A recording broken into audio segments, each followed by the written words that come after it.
Recently, I picked up some new sharpening stones from tools from Japan. Stu gave excellent customer service, interacted with me about what I wanted the stones to do, and made some different selections, some of which even costed less than the stones I had been considering. So his motivation was about making sure I got the best return for my dollar, not simply most amount of money in his pocket. That's rare, and it deserves a mention. I ended up picking up some stones that were just interesting or curious, as well as some stones that I thought were actually going to be functional. So I'll hit some of the curious ones first. This is a king stone, which is so rough, so coarse or grade, it's just called rough sharpening stone. You can actually see the individual abrasives. Extremely coarse. That should be fun to work with. I also got a couple of very interesting stones. A dual stone, water and oil. Supposed to bridge the gap between water and oil stones and can be used either way. A lot of stones comes with dual grits, coarse on one side, fine on the other. This has the same abrasive throughout, but one side has a very hard binder and one side has a very soft binder. Same abrasive, but two different sides in relationships to the binder and how it actually releases abrasive. Very interesting to work with this one. I got a couple of your old common standbys, well respected. Chaucera, Superstone,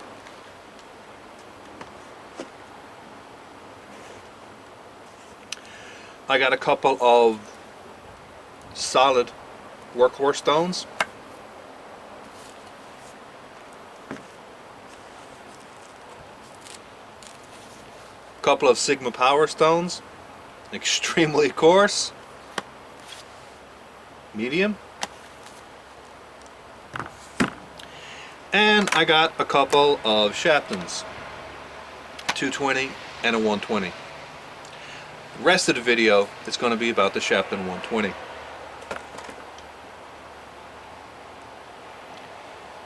The Shapton 120 comes with a hard plastic box which you store the stone in. It's vented on the bottom, which should give you an immediate clue, as this is not a perma-soaked stone. This is sort of splash and go. You just spritz water on it. Comes with a little piece of foam which you can use to keep the stone from sliding around, because the top of it actually serves as a holder. So you can actually use this, it even has non-skid feet, as a stone holder, or you can use the stone free-handed. Again, this is not a perma-soaked stone. You don't need to soak it. And in fact, it warns against doing a bunch of things. Don't soak it, don't use extremely hot water on it, don't dry it extremely fast, don't put soap on it, and a whole list of things. It's not porous at all, to a reasonable, sensible, practical extent. I spritzed water on it, let it sit for 5 minutes, and it did nothing, just beads on the surface. Here's the critical part. This stone, like all other stones, is very sensitive to being matched to the right steel and matched to the right application, specifically force and how much water you use or lubricant. Water or lubricant doesn't make that much difference to this unless you go to extremes, because again it's not porous, but in general how much water you add onto a water stone can significantly affect how it actually cuts. Again, not so much with this one because it's not porous, water just beads on the surface of it. But force is critical. Most of the comments that you read on this, even from really well respected people who have used a lot of stones like Stu, will say that cuts really fast, nice and coarse, but is exceptionally friable and wears very quickly.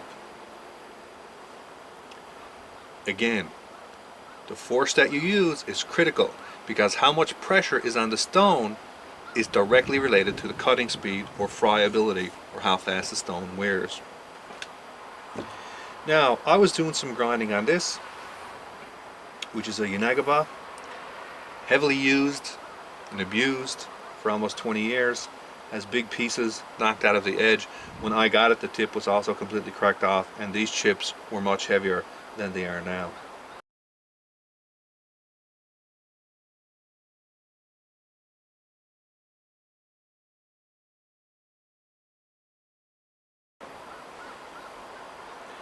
So I was grinding with the knife, single bevel, hollow back, on the single bevel side, like this, so it had a huge contact length. The contact width is huge, and I was using a low force, about half a pound, which was the weight of the knife and the amount I was pressing on it. That's relatively light. If you think it's a lot, put it on a scale and measure just putting the knife and your force and see how much force you had to apply just to get to half a pound. It's relatively low. But again, low force, huge length, huge width, very low pressure, and this stone still cut really well. Instantly produced relatively deep scratches.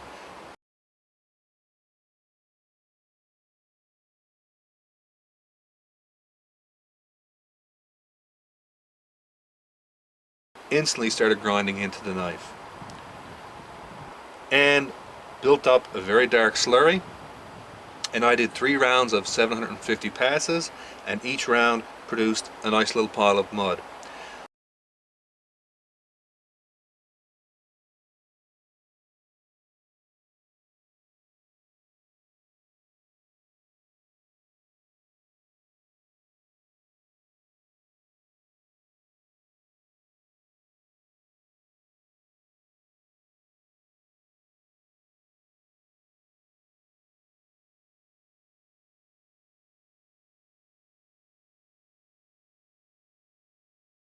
So what that tells me is, in order for this stone to work well, and you can see this had no effect in terms of wear, no hollow on the stone, no complaints about friability, no complaints about it being too soft, because again I was using it with very low pressure. This stone works well at a very low pressure. Over 2,000 passes on it and no visible wear whatsoever. But again, I was using it huge contact areas, very low force. So this stone would be very good for lapping the backs of planes, chisels, working on single bevel Japanese knives. No surprise, it's a Japanese stone. It's very unlikely, and one of the reasons why I think so many people are complaining about it being too soft and too friable. If you were just trying to grind a secondary edge bevel, because your contact width shrinks down dramatically, your pressure explodes violently upwards, and you could easily get 10 times as much pressure as what I'm using, even with still just barely hint of a force. I think that's the reason why people are complaining that it's too friable, that it's too soft.